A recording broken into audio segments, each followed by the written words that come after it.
22ஆம் அதிகாரம் அதனுடைய 12வது வசனம். வெளிப்படுத்தும் விசேஷம் 22ஆம் அதிகாரம் அதனுடைய 12வது வசனம். இதோ சீக்கிரமாய் வருகிறேன். இதோ சீக்கிரமாய் வருகிறேன். அவனவனுடைய கிரியைகளின்படி அவனவனுக்கு நான் அளிக்கும் பலன் என்னோடு கூட வருகிறது. ஆமென். ஹalleluya. அதே வெளிப்படுத்தும் விசேஷம் 22ஆம் அதிகாரம் 10வது வசனம். இன்னும் அவர் என்னை நோக்கி இந்த புஸ்தகத்தில் உள்ள தீர்க்கதரிசன வசனங்களை முத்திரை போட வேண்டாம். காலம் சமீபமாய் இருக்கிறது. ஆமென். ஹalleluya. இதோ நான் சீக்கிரமா வருகிறேன்னு சொல்றாரு. ஏன் சீக்கிரமா வராரு? காலம் சமீபமா இருக்கிறது. அவர் வரக்கூடிய நேரம் வந்துருச்சு, காலம் வந்துருச்சு. ஆனா நான் சீக்கிரமா வர போறேன். ஹalleluya. ஆமென். மத்தேயு 24ஆம் அதிகாரம் அதனுடைய 3வது வசனம். மத்தேயு 24ஆம் அதிகாரம் அதனுடைய 3வது வசனம். பின்பு அவர் ஒளியமலையின் மேல் உட்கார்ந்திருக்கையில் சீசர்கள் அவரிடத்தில் தனித்து வந்து இவை எப்பொழுது சம்பவிக்கும்? உம்முடைய வருகைக்கும் உலகத்தின் முடிவுக்கும் அடையாளம் என்ன? எங்களுக்கு சொல்ல வேண்டும் என்றார்கள். இதோ சீக்கிரமா வருகிறேன்னு சொல்றாரு. அதுக்கு ரொம்ப காலம் சொல்றாரு. ஹalleluya. இயேசு வருகிற எல்லா அடையாளங்களும் உண்மையானது இருக்கிறது. அதுக்குள்ள அவர் சீசர் எல்லாம் கேட்கிறாங்க, ஆண்டவரே உங்களுடைய வருகைக்கும் உலகத்தின் முடிவுக்கு என்ன அடையாளம் என்று சொல்லுங்க. ஆமென். எங்களுக்கு என்ன அடையாளம்? ஆமென். நம்ம ஊர்ல சிஎம் வந்தாங்கன்னா என்ன அடையாளம் போகிறோம்? சிஎம் நாளைக்கு வரான்னு என்ன அடையாளம்? கொடி கட்டுவாங்க. கொடி என்ன அடையாளம் வருமா? சிஎம் வராது என்ன அடையாளம் போடுறது? என்ன அடையாளம் நமக்கு தெரியும். சிஎம் வரான்னா முன்னாடியே சொல்லிடுவாங்க, இந்த டேட்ல வர்றாங்கன்னு அறிவிச்சிருவாங்க. பேனர் வைப்பாங்க. இந்த டேட்ல இந்த தேதியில இந்த கிழமையில சிஎம் வராது பேனர் வைப்பாங்க. நம்ம அதை பார்த்தோம்னா போதும், சிஎம் வராது இந்த டேட்ல கபடி வைப்பாங்க. சரிங்களா? அடுத்தது பார்த்தீங்கன்னா ரோட்ல சுத்தம் பண்ணுவாங்க. இதுக்கு எல்லா ரோட்ல சுத்தம் பண்ணி கிளீன் சுத்தம் பண்ணியிருப்பாங்க. இதெல்லாம் பார்க்கும்போது ஒரு அடையாளம் என்ன? சிஎம் இந்த டேட்ல வராது. அதுக்கு முன்பதாகவே அவர் செய்ய வேண்டிய காரியங்களாக பூமியில் இருக்குது, ஊரில் இருக்குது. என்ன பண்ணுவாங்க? எல்லாம் ரோட்ல கிளீன் பண்ணுவாங்க. எந்த ரூட் வரணும்னு சொல்லி மேப் போடுவாங்க. ரெண்டாவது கப்போர்ட் வைப்பாங்க. இந்த கப்போர்ட்ல வைக்கும்போது நம்ம கண்ணில் பார்க்க முடியும், இந்த தேதியிலே சிஎம் வருகிறார். அதுக்கு ஒரு அடையாளம். ஆனா கர்த்தராகிய இயேசு கிறிஸ்து இதோ நான் சீக்கிரமா வருகிறேன்னு சொல்றாரு. இதுக்கு அடையாளம் என்ன என்று சீசர்கள் கேட்கிறாங்க. ஆமென். நமக்கு தெரியுமா இயேசு கிறிஸ்து வருகிறார்? அவர் வருவதற்கு முன்பாக அடையாளம் இருக்குது பூமியில. நமக்கு தெரியுமா? ஹalleluya. ஹalleluya. ஆமென். இயேசு கிறிஸ்து சீக்கிரமா வர போகிறார். இதோ நான் சீக்கிரமா வருகிறேன். அதுக்கு அடையாளம் சொல்றாரு. ஆமென். இதோ சீக்கிரமாய் வருகிறேன். அதற்கு அடையாளம் சொல்கிறார். ஆமென். மத்தேயு 24ஆம் அதிகாரம் அதனுடைய 3வது வசனம். பின்பு அவர் ஒளிமலையின் மேல் உட்கார்ந்திருக்கையில் சீசர்கள் அவரிடத்தில் தனித்து வந்து இவைகள் எப்பொழுது சம்பவிக்கும்? உம்முடைய வருகைக்கும் உலகத்தின் முடிவுக்கு அடையாளம் என்ன? மத்தேயு 4ஆம் அதிகாரம் 6வது வசனம். மத்தேயு 24ஆம் அதிகாரம் யுத்தங்களின் செய்திகளையும் கேள்விப்படுவீர்கள். கலங்காதபடி எச்சரிக்கையா இருங்கள். இவைகள் எல்லாம் சம்பவிக்க வேண்டியதே. ஆனாலும் முடிவு உடனே வராது. மத்தேயு 24:6 வசனம் காட்ட தெளிவாக சொல்கிறார் இயேசு கிறிஸ்து. யுத்தங்களிலும் யுத்தங்களின் செய்திகளையும் கேள்விப்படுவீர்கள். எல்லாரும் பாருங்க, யுத்தங்களின் செய்திகளை கேள்விப்படுவீர்கள். செய்தியை பார்க்கிறீங்க. யுத்தம் நடந்து கொண்டு இருக்கிறது. யுத்தங்களையும் இதோட செய்தியை நம்ம என்ன பண்றோம்? கேட்டுக்கொண்டு இருக்கிறோம். அப்ப இயேசு கிறிஸ்து அதோ சீக்கிரமா வருகிறேன்னு ஒரு அடையாளம் யுத்தம் நடந்து கொண்டு இருக்கிறது இல்லையா? யாருக்கு யுத்தம்? அது தெரியுமா? ஈரானுக்கு இஸ்ரேலுக்கு போர் நடந்து கொண்டு இருக்கிறது. அப்போ 2024 வருஷத்துக்கு முன்னாடி சொன்ன ஒரு வார்த்தை இந்த நாள் நடந்து கொண்டு இருக்கிறது இல்லையா? அடுத்த நாள் என்ன நடக்கும் என்று உலகமே பயந்து கொண்டு இருக்கிறது. 3ஆம் உலகம் வருமா என்று பயந்து கொண்டு இருக்கிறது. ஆமென். அல்லேலூயா. யுத்தங்களை செய்தியையும் கேள்விப்படுகிறீர்கள் இல்லையா? அடுத்து 24ஆம் அதிகாரம் 7ஆம் வசனம். ஜனத்துக்கு விரோதமாய் ஜனம் படிங்க. ஜனத்துக்கு விரோதமாக ஜனம், ராஜ்யத்துக்கு விரோதமாய் ராஜ்யத்துக்கு விரோதமாக ராஜ்யம். இப்போது போர் நடக்கிறதால ஜனத்துக்கு விரோதமாக ஜனம் விரோதமா இருக்கிறாங்க இல்லையா? என்ன விரோதம்? அந்த நாட்டு மேல விரோதம். சமமா இருந்த ஜனங்கள் எல்லாரும் இரு நாடுகளுக்கு முன்னாடி அந்த ஜனத்துக்கு விரோதமாக என்ன பண்றாங்க? விரோதமா இருக்கிறாங்க. இந்த நாடு பண்டிகை இருந்தது விரோதம். ஜனத்துக்கு விரோதமாக ஜனம் விரோதம். ரெண்டாவது ராஜ்யத்துக்கு விரோதமாக ராஜ்யம். ராஜ்யம் என்ன? நாடு. என்னாச்சு? இது கூட சொல்றேன். ஈரான் நாடு விரோதமா, ஈரான் நாடு விரோதமாக வேற நாடு விரோதமா இருக்குது. இஸ்ரேல் நாடு விரோதமாக வேற நாடு விரோதமா இருக்குது. ராஜ்யத்துக்கு விரோதமாக ராஜ்யம் விரோதமா இருக்கிறது. அல்லேலூயா. இயேசு சொன்ன அடையாளங்கள் உள்ள நடந்து கொண்டிருக்கிறது. அல்லேலூயா. வருகை மிகவும் சமீபமாக இருக்கிறது. ஆமென். அல்லேலூயா. அல்லேலூயா. அடுத்து தொடர்ந்து படிங்க. இவைகளெல்லாம் வேதனைகளுக்கு ஆரம்பம்.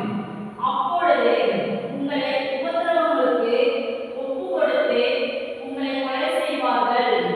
என் நாமத்தின் நிமித்தம் நீங்கள் சகல ஜனங்களும் பகைக்கப்படுவீர்கள். 24 ஜனத்துக்கு விரோதமாய் ஜனமும் ராஜ்யத்துக்கு விரோதமாய் ராஜ்யமும் எழும்பும். பஞ்சங்களும் கொள்ளை நோய்களும் பூமி எதிர்ச்சிகளும் பல இடங்களில் உண்டாகும். யுத்தம் தீவிரமாக நடக்கும் போது பூமியில் அது என்ன வெடித்து பூமி அதிர்ச்சி உண்டாகக்கூடிய நிலை உண்டாகும். பூமி அதிர்ச்சி வந்து என்ன ஆகும்? வீடு கட்டணம்லாம் இடிந்து போயிடும்.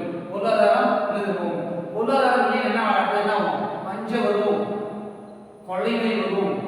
கர்த்தருடைய வருகிற அடையாளங்கள் எல்லாம் போடப்பட்டிருக்கிறது. இது நடந்து கொண்டே இருக்கிறது. அல்லேலூயா. ஆமென். அல்லேலூயா. அந்த 24ஆம் அதிகாரம் 8வது வசனம். இவைகளெல்லாம் வேதனைகளுக்கு ஆரம்பம். இவைகளெல்லாம் வேதனைகளுக்கு ஆரம்பம். அல்லேலூயா. நம்ம ஏகோதாமா நினைச்சிட்டு இருக்கிறோம், வாழ்ந்து கொண்டு இருக்கிறோம். பூமியில் நடந்து கொண்டிருக்கிறது. இது வேதனைக்குண்டான ஆரம்பம். எங்கேயோ நடக்குது அப்படி கிடையாது. நம்ம போற எவ்வளவு நேரம் ஆகும் இல்லையா? இந்தியாவுக்குள்ள என்ன நாடு யாருக்கு தெரியும்? நம்ம எச்சரிக்கையா இருக்கும். ஆமென். இல்லையா? 24ஆம் அதிகாரம் 21வது வசனம். ஏனெனில் உலகம் உண்டானது முதல் இதுவரைக்கும் சம்பவியாததும் இனிமேலும் சம்பவியாததுமான மிகுந்த உபத்திரவம் அப்பொழுது உண்டாயிருக்கும். பார்த்தீங்களா? மிகுந்த உபத்திரவம் இப்படியே போயிட்டு இருந்தா மிகுந்த உபத்திரவம் தான் பூமியில் நடக்கும். ஹல்லேலூயா. மத்திய 24ஆம் அதிகாரம் 25வது வசனம். இதோ முன்னதாக உங்களுக்கு அறிவித்திருக்கிறேன். ஆமென். யோகிங்க 2024 வருஷத்துக்கு முன்னாடி இயேசு கிறிஸ்து சொல்லிட்டார். இதெல்லாம் உங்களுக்கு முன்பாக அறிவிச்சிருக்கேன். முன்னாடி சொல்லிட்டார். உங்களுக்கு அறிவிக்கிறேன், நீங்க எச்சரிக்கையா இருங்க. அல்லேலூயா. எச்சரிக்கையா இருங்க. இயேசு கிறிஸ்து வருகை சமீபமாக இருக்கிறது. அவரோட வருகை எப்படி இருக்கும்? மத்திய 24ஆம் அதிகாரம் 27வது வசனம். இயேசு கிறிஸ்து வருகை எப்படி இருக்கும்?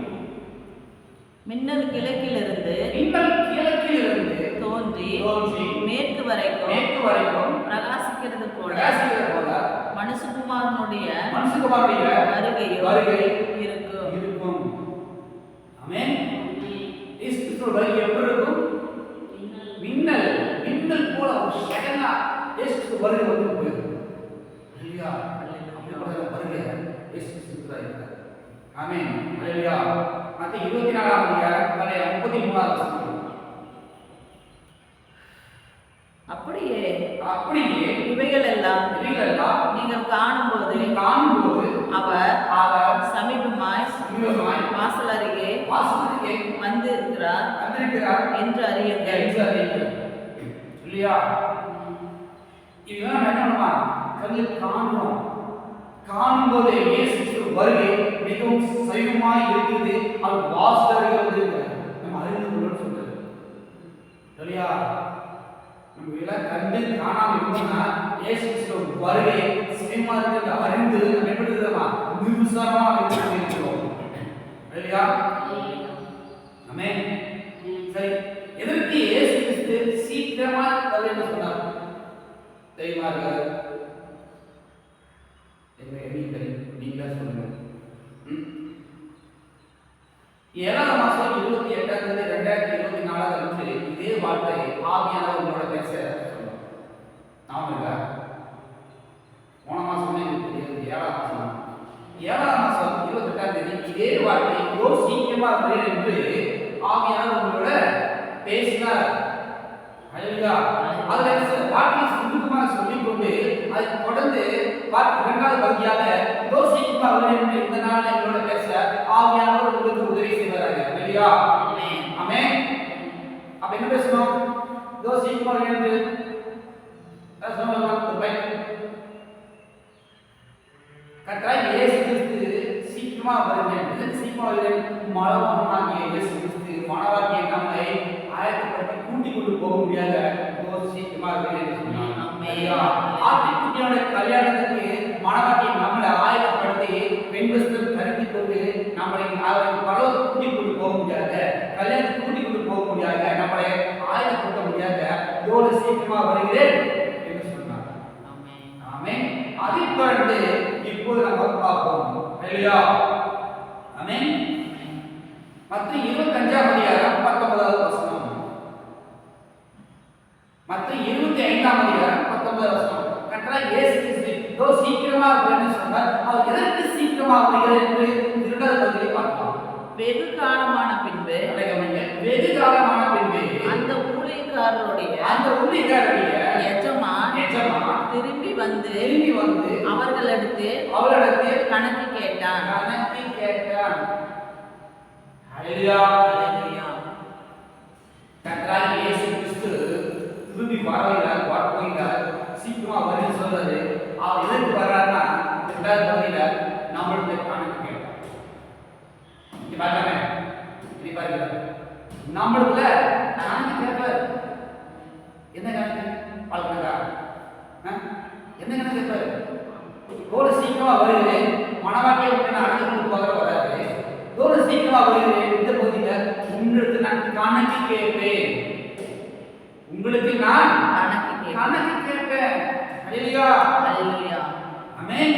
என்ன கணக்கு? ஒவ்வொரு அவனுக்கு கொடுத்த தாளந்து. ஹalleluya. தாளந்து கொடுத்த தாளந்து நீ என்ன பண்ணி வச்ச? ஹalleluya. வசதிவாய் கொடுத்தேன். நீ என்ன பண்ணி? தரிசனத்தை கொடுத்தியா? ஊழியத்தை கொடுத்தியா? மிஷனரி கொடுத்தியா? அந்த வசதி வச்சு என்ன பண்ண? அதே கேட்பார். ஆமென்.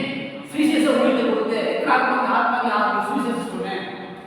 எத்த ஆத்மாவை ஆண்டவர் சபைகளை கூட்டி வந்த அதை கணக்கு கேட்பார். ஆமென். ஹalleluya. உனக்கு ஜெப சப்போர்ட்காக, உனக்கு ஜெப உதவிக்காக நான் என்ன சொன்னேன்? ஜெபமை கூட்டி உனக்கு ஜெபிக்கிற ஊழியத்தை கொடுத்து என்ன பண்ண? தேசகாமி ஜோமனியா, அல்லூர் ஆத்மாவை ஜோமனியா கணக்கு கேட்பார். ஹalleluya. கணக்கு கேட்பார். நான் சொல்ல வசனம் சொல்கிறது, கர்த்தர் கணக்கு கேட்பார். இதோட சீக்கிரமா வருகிறேன், கணக்கு கேட்பேன். உன்னிடத்துல நான் கொடுத்ததில்ல, கணக்கு கேட்பேன். ஹalleluya. ஒரு தேசத்துக்கு போனதான அந்த எஜமான் ஒவ்வொருக்கும் 5 தாளந்து 2 தாளந்து 1 தாளந்தை கொடுத்தார். நான் என்ன பண்ண? திரும்பி வந்து கேட்கிறேன், நான் கொடுத்துட்டு போனால நீ என்ன பண்ணி வச்சிருக்க? ஹalleluya. ஒரு தாளந்து வாங்கணும், அது பூமியிலே புதைத்து வைத்தான். கணக்கு கேட்கிறான். ஒண்ணு கொடுத்தல, அது என்ன பண்ண? பிரிக்கி வச்சியா? ஜமானே நீ 5 கொடுத்தீங்க என்ன பண்ண 10 பெருக்கினேன் 10 பெருக்கினேன் உண்மையோட ஊழியக்காரன் உண்மையோட வேலைக்காரன் நீ வா எடுத்து நீ கணக்கு கேட்கிறாரு ஒண்ணு கொடுத்து என்ன பண்ண ஆண்டவரே நான் போக சொல்லிட்டு ஒண்ணுமே பண்ணல அதான் நான் கொடுத்துட்டு போனேன்ல உனக்கு திரும்பி வரல கொடுத்துங்க எத்தனை ஆத்மாக்களை விடுதலை பண்ண சிறைப்பட்டிருக்கிற ஜனங்கள் கட்டப்பட்டிருக்கிற ஜனங்களுக்கு நீ என்ன பண்ண விடுதலை பண்ணியா விடுதலை பண்ணியா அதே 10ஆம் அதிகாரம் 2ஆம் வசனம் படிப்பாங்க இலவசமாக கொடுங்கள் விடுதலை ஆட்சி கொடுத்துக்கிறாரு இதை வச்சு என்ன பண்ண ஹல்லேலூயா கர்த்தருக்காக நீ என்ன செஞ்ச கணக்கு உனக்கு ஜீவனையும் சுவாசத்தையும் நான் கொடுத்தது எனக்கு துதிச்சியா இந்த ஜனங்கள் எனக்கு ஏற்படுத்தினேன் இவர்கள் துதியை சொல்லி வருவார்கள் நீ துதி சொன்னியா நீ என்னை ஆராதிச்சாயா கணக்கு கேட்பார் எத்தனோ ஜனங்கள் கொண்டாட இறந்து போயிட்டாங்க ஆனா உனக்கு ஜீவனை கொடுத்தது நீ என்ன பண்ண நீ ஆராதனை செஞ்சியா எனக்கு துதிச்சியா எனக்கு துதிச்சியா என் நாமத்தை பிரஸ்தாபப்பட்டு எந்த இடத்துல நாம வந்து ஆசீர்வதிப்பேன் என்று கர்த்தர் சொன்னால் என் நாமத்தை பிரஸ்தாபப்படுத்தியா கேட்கிற கணக்கு கேட்கிற எந்த இடத்துலையும் என் நாமத்தை பிரஸ்தாபப்படுத்து நான் அங்க உன்னை வந்து என்ன ஆசீர்வதிப்பேன்னு சொன்னாரு என் நாமத்தை பிரஸ்தாபப்படுத்தியா எங்க சொன்ன நாமத்தை சொன்னேன் எந்த இடத்துல நாமத்தை சொன்னி வீணில் வழங்கி என் நாமத்தை வீணில் சொன்ன அந்த வார்த்தை அதுதான் சொல்லிக்கணும் தவிர அவர் சொன்ன வார்த்தை நம்ம இல்லை செய்யல என் நாமத்தை பிரஸ்தாபப்படுத்த எந்த இடத்துல எந்த ஸ்தானத்திலும் நான் வந்து உங்களை ஆசீர்வதிப்பேன் நம்மளை கணக்கு உனக்கு வீடு கொடுத்த இடம் கொடுத்த எல்லாம் வசதி கொடுத்த நீ எனக்காக ஊழியத்துக்காக ஆத்மாவை நீ என்ன பண்ண ஒரு ஆத்மாவை நீ தீமை கொடுத்து நீ நாமத்தை சொல்லியிருப்பியா சிஸ்டர் சொல்லியிருப்பியா கணக்கு எதுக்கா அந்த வசதி வாய்ப்பு கொடுக்குறாரு அவன் பேங்க் அக்கௌண்ட் வச்சுட்டு போறான் கர்த்தர் வருகை ஒண்ணுமே போக முடியாது நீ எத்தனை கோடி சம்பாதிச்சு வச்சாலும் கர்த்தர் வருகை வரும்போது ஒரு பைசா போக முடியாது எத்தனை கூட தங்கம் இருந்தாலும் ஒரு தங்கம் போக முடியாது எடுத்துட்டு போறது ஒன்னே ஒண்ணு அவன் நாமத்தை மையப்படுத்த முடியாது அவருக்கு நீ என்ன செஞ்ச அதுதான் வரும் பூமியில ஆமென் இல்லையா உலக கர்த்தர் மனவாட்டியை நம்மளை அழைத்து கொண்டு போக வர கல்யாணத்துக்கு ஆத்திக்குள்ளே கல்யாணம் வந்தது ஆண்டவர் தன்னை ஆயத்தப்படுத்தினார் அதுக்காக வர டோர் சீக்கிரம் வர என் மனைவி இருக்கிறாங்க ரெண்டாவது நான் கொடுத்த எல்லாத்தையும் கணக்கு நான் வருவேன் நான் கொடுத்தல அது கணக்கு கொடு அதுக்காக சீக்கிரமே வருவேன் இல்லையா ஆமென் அதை தொடர்ந்து எனக்காக இயேசு கிறிஸ்து சீக்கிரமா வருன்னு சொன்னார் சங்கீதம் 96 வசனம் அதனுடைய 13 சங்கீதம் 96 அதிகாரம் அதனுடைய 13வது வசனம் கர்த்தர் இயேசு கிறிஸ்து எதற்கு நான் சீக்கிரமா வருவேன் அவர் வருகிறார் அவர் பூமியை நியாயத்திற்கு வருகிறார் அவர் பூலோகத்தின் நீதியோடும் ஜனங்களை சத்தியத்தோடும் நியாயம் தீர்ப்பார் எதுக்கு வராங்க முதலாவது பார்க்கலாம் மனவாட்டி நம்மளை அழைத்துட்டு வர்றார் இரண்டாவது நம்மளுடைய கணக்கு கேட்க வர்றார் மூணாவது நியாயம் கேட்க வர்றார் ஜனங்களை சத்தியத்தோடு நியாயத்துக்கு வர்றார் கணக்கு கேட்கிறாரு நியாயத்துக்கு கேட்கிறாரு நியாயத்தை சத்தியத்தோடு நியாயம் தீர்க்கின்ற ஜனங்கள் இல்லையா சங்கீதம் 98வது அதிகாரம் அதனுடைய 9வது வசனம் சங்கீதம் 98 அவர் பூமியை நியாயத்திற்கு வருகிறார் பூலோகத்தின் நீதியோடும் ஜனங்களை நிதானத்தோடும் நியாயம் தீர்ப்பார் அவர் நியாயம் தீர்க்கிறது சத்தியத்தோடு ஜனங்களை நியாயம் தீர்ப்பார் அவர் நியாயம் தீர்க்கிறது ஜனங்களை நிதானத்தோடு நியாயம் தீர்ப்பார் என்ன அப்படியே நிதானத்தோடு சாட்சியோடு இந்த டேட் இந்த டைம் என்ன கலர்ல நீ இப்படி பண்ணனே நிதானத்தோடு அவர் நியாயம் தீர்ப்பார். ஆண்டவர் இங்கே அந்த பாருங்க வீடியோ போடுறாங்க, நீ செஞ்ச பாருங்க நியாயம் தீர்ப்பார். ஆமென். அவர் கணக்கு கேட்க வருகிறார், அவர் பூமியில ஜனங்களை நியாயம் தீர்க்க வருகிறார். ஹalleluya. ஆமென். எதுக்கு வரார் அவர்? நியாயம் தீர்க்க வருகிறார். அப்பொழுது வருகிறார், எதுக்கு வருகிறார்? கணக்கு கேட்க வருகிறார். மாணவர்களாக எண்ணி உங்களையும் எல்லோரையும் கிறிஸ்துவுக்கு யாராவது எல்லாத்தையும் அழைத்து கொண்டு போக வருகிறார். ஹalleluya. மூணாவது மத்திய 16ஆம் அதிகாரம் 27வது வசனம். மத்திய 16ஆம் அதிகாரம் 27வது வசனம். அவர் பூமியில் சீக்கிரம் வந்தார் என்றால் மனுஷகுமாரன் தம்முடைய பிதாவின் மகிமை பொருந்தினவராய் தம்முடைய தூதர்களோடு கூட வருவார். அப்பொழுது அவனவன் கிரியைக்கு தக்க அவனவனுக்கு பலனளிப்பார். ஆமென். கணக்கு கேட்க வருகிறார், ஜனங்கள் நியாயம் தீர்க்க வருகிறார். அடுத்ததாக உங்களுக்கு புறமா சொல்றேன், ரிவார்டு கொடுக்க வருகிறார். ஹalleluya. என்ன கொடுக்க வராங்க? ரிவார்டு கொடுக்க வராங்க. ஹalleluya. காவல்துறையில பில்டிங்ல சிறப்பாக செயல்பட்ட ராணுவ வீரர்களுக்கு காவல்துறை இருந்தவங்க ரிவார்டு கொடுப்பாங்க, பதக்கம் கொடுப்பாங்க, ஹalleluya, சீல் கொடுப்பாங்க, பரிசு கொடுப்பாங்க. ஆமென். அப்படியே இயேசு கிறிஸ்து சீக்கிரமா வருகிறார் சொல்கிறார். அவர் கணக்கு கேட்க வருகிறார், அவர் ஜனங்களை நியாயம் தீர்க்க வருகிறார், அவர் மனவாட்டியாக என்னையும் சபையை எடுத்துக்கொண்டு வருகிறார், அவர் நம்மளுக்கு ரிவார்டு கொடுக்க வருகிறார். ஆமென். ஹalleluya. ரிவார்டு கொடுக்க வருகிறார். என்ன ரிவார்டு? வெளிப்படுத்தின விசேஷம் 2ஆம் அதிகாரம் 7வது வசனம். யாராருக்கு என்ன ரிவார்டு கொடுத்தாரு பாருங்க. வெளிப்படுத்தின விசேஷம் 2ஆம் அதிகாரம் 7வது வசனம். ஆவியானவர் சபைகளுக்கு சொல்லுகிறதை காதுள்ளவன் கேட்க கடவன்.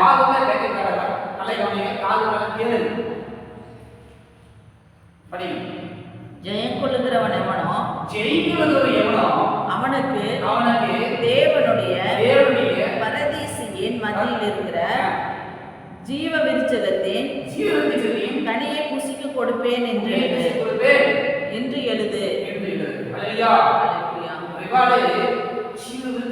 கனி நமக்கு கொடுக்கிறார். இல்லையா? இதோ நான் இருக்கிறேன், உனக்கு ரிவார்டு கொடுத்திருக்கிறேன், ஜீவனுக்கு கனி நான் கொடுக்கிறேன். ஆமென். ஆமென். ஹalleluya. 2ஆம் அதிகாரம் 11வது வசனம். ஆவியானவர் சபைகளுக்கு சொல்லுகிறதை காதுள்ளவன் கேட்க கடவன். ஜெயம் கொள்ளுகிறவன் 2ஆம் மரணத்தினால் சேதப்படுவதில்லை என்று எழுது. ஹalleluya. அதுக்கு முந்தின வசனம் படிக்கலாமா? ஜீவ கிரீடத்தை கொடுக்கிறார், அதுக்கப்புறம் 2ஆம் மரணத்துல அவருக்கு சேதப்படுவதில்லை. ஆமென். ஹalleluya. 2ஆம் அதிகாரம் 14வது வசனம். ஆவியானவர் சபைகளுக்கு சொல்லுகிறதை காதுள்ளவன் கேட்க கடவன். ஜெயம் கொள்ளுகிறவனுக்கு நான் மறைவான மன்னாவை புசிக்க கொடுத்து அவனுக்கு வெண்மையான குறிக்கல்லையும் அந்த கல்லின் மேல் எழுதப்பட்டதும் அதை பெறுகிறவனாய் அன்றி வேறொருவனும் அறியக்கூடாததுமாகிய புதிய நாமத்தையும் கொடுப்பேன் என்றது. மறைவான மன்னாவை கொடுக்கிறார், குறிகளை கொடுக்கிறார், புதிய நாமத்தை அந்த கல்லில் எழுதுகிறார்.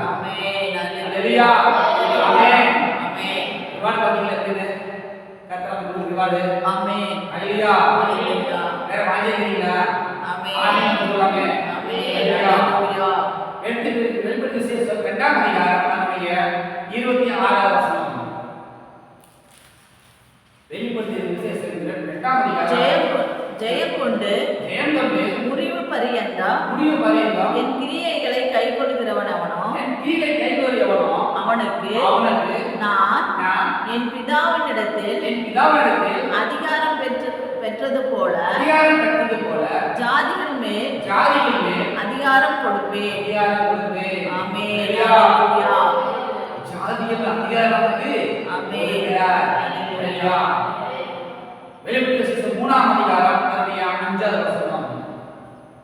ஜெயம் கொள்ளுகிறவன் அவனோ அவனுக்கு வெண்வஸ்திரம் தரிக்கப்படும். ஜீவ புஸ்தகத்திலிருந்து அவனுடைய நாமத்தை நான் கிறுக்கி போடாமல் என் பிதா முன்பாகவும் அவருடைய தூதர்கள் முன்பாகவும் அவர் நாமத்தை அறிக்கையிடுவேன்.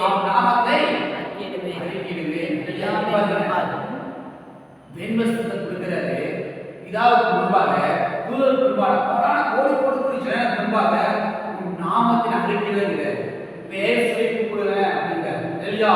நீ இப்படிப்பட்ட விசேஷமா? ஆமென்.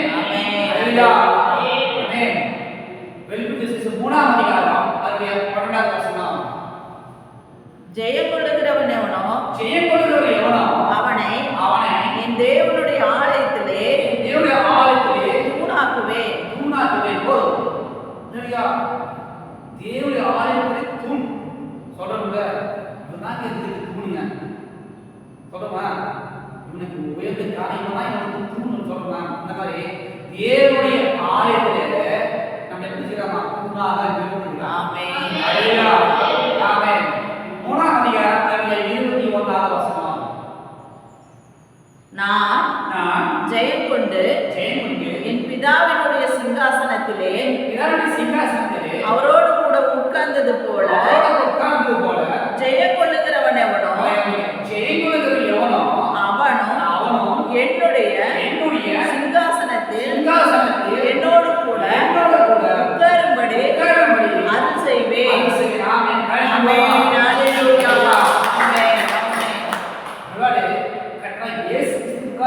சிங்காசனத்துல பக்கத்துல உட்கார்ந்து அனுபவமா அருள் செய்கிறார். உருவாக்கின கட்ட வானத்தை உருவாக்கின கட்டடத்துல பக்கத்துல உட்கார்ந்து உருவாக்குகிறது. இந்த 7 விதமான விவாடு தோற சீக்கிரமா வருகிறேன் கொடுத்து மாறுகிறேன்.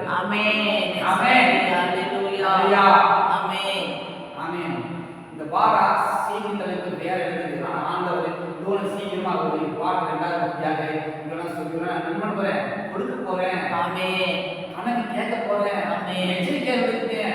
ஆராதனை ஆண்டவர் கொடுத்தோ அதே ஆண்டவருக்காக யூஸ் பண்ணுங்க. அல்லேலூயா. வாய்ப்பு இருக்கா? ஆத்மால செலவு பண்ணுங்க. தேவனோட உண்மையை ராஜ்யத்தை கொடுங்க. விதைங்க. அப்போ உங்களுக்கு என்ன பண்ணுமா? ஃபர்ஸ்ட் விதைங்க. அது விதை என்ன வரவா? முளைக்க கொண்டு வர டெலிவரி பண்ணுங்க. அல்லேலூயா. ஆமென். சுவிசேஷத்தை சொல்லுங்க. ஆத்மாவுக்காக பண்ணுங்க. சுவிசேஷம் சொல்லுங்க.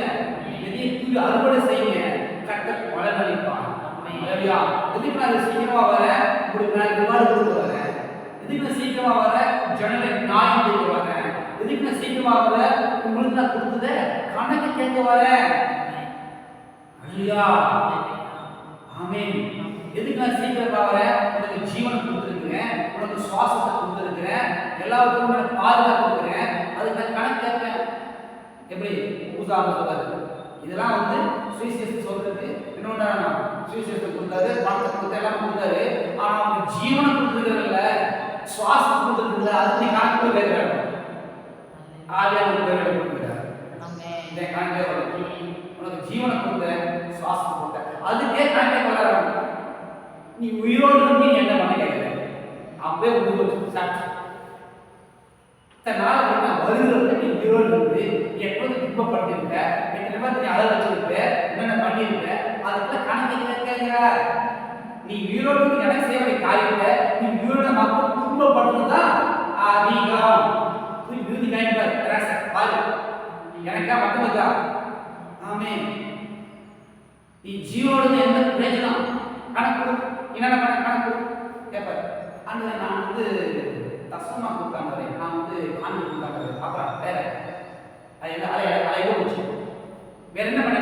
என் ராஜ்யத்தை நீ என்ன பண்ண கேட்கிறார். என் ராஜ்யம் இருக்குது, வரப்போகுது, ராஜ்யம் சுதந்திரமா இருக்குது அப்படின்னு தெரியும். அந்த ராஜ்யத்தை என்ன பண்ண? ராஜ்யம் என்ன? பரலோகம். ஆத்மா என்ன பண்ண? எத்தனை ஆத்மா சொல்லி வச்சிருக்கேன்? உங்களுக்கு ஜீவன் கொடுக்குது, ஆத்மா ஆதாயம் பார்த்தோம்னா எத்தனை ஆத்மா வச்சுக்க சொல்லு. லெஃப்ட் ஹேண்ட் ரைட் ஹேண்ட் அந்த யாருமே அப்ப என்ன கணக்கு கேட்பார். அதே போல நாயத்தை தீர்ப்பார்.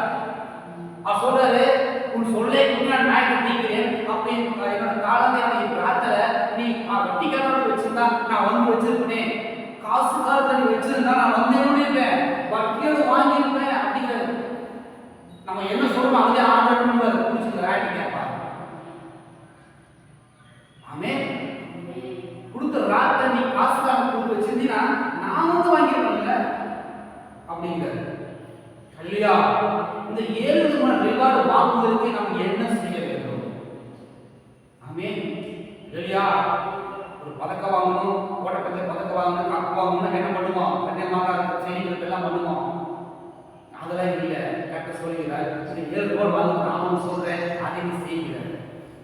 ஆமே வெளிப்படுத்தி 22ஆம் அதிகாரம் 11ஆவது வசனம். வெளிப்படுத்து 22ஆம் அதிகாரம் 11ஆவது வசனம். அநியாயம் செய்கிறவன் அநியாயம் செய்கிறவன் இன்னும் அநியாயம் இன்னும் அநியாயம் செய்கிறான். அஸ்தமாய் இருக்கிறவன் இன்னும் அஸ்தமாய் இருக்கிறவன். நீதியுள்ளவன் இன்னும் நீதி செய்யட்டும். பரிசுத்தம் உள்ளவன் இன்னும் பரிசுத்தமாக ஆகட்டும். ஹல்லேலூயா. இந்த 7 ரிவார்டு வாங்கணும்னா இந்த காரியத்தை செஞ்சு ஆகணும். நீதி பரிசுத்தம். நீதி உள்ளவன் இன்னும் நீதி செஞ்சுட்டே இருக்கு. வருகிறவரை நீதி செய்.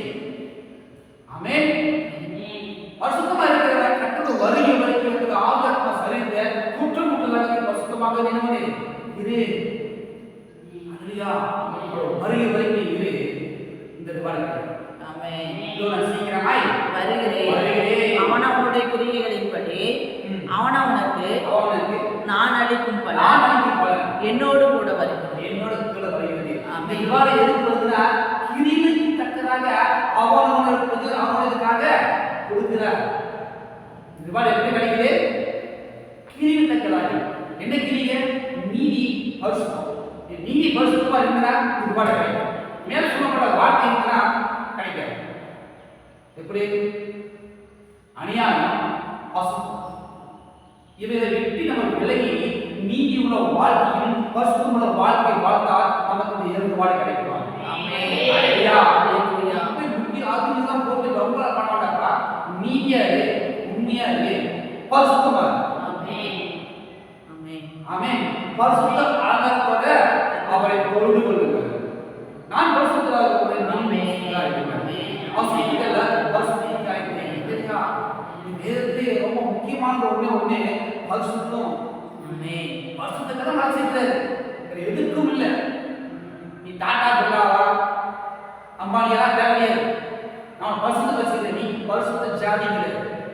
ஹல்லேலூயா. நம்ம பரிசுத்தமான வாழ்க்கை வாழ இந்த ரிவார்டை பெற்றுக்கொள்ள வாஞ்சிக்கணும். ஹல்லேலூயா. ஆமென். 1 தெசலோனிக்கேயர் 4ஆம் அதிகாரம் 16 17 18. 1 தெசலோனிக்கேயர் 4ஆம் அதிகாரம் 16 17 18. சீக்கிரமா வழியாக சொன்ன கர்த்தர் அவர் எப்படி வருவார்? படிங்க. ஏனெனில் கர்த்தர் தாமே ஆரவாரத்தோடும் பிரதான தூதனுடைய சத்தத்தோடும் தேவ எக்காலத்தோடும் வானத்திலிருந்து இறங்கி வருவார். அப்பொழுது கிறிஸ்துவுக்குள் மரித்தவர்கள் முதலாவது எழுந்திருப்பார்கள்.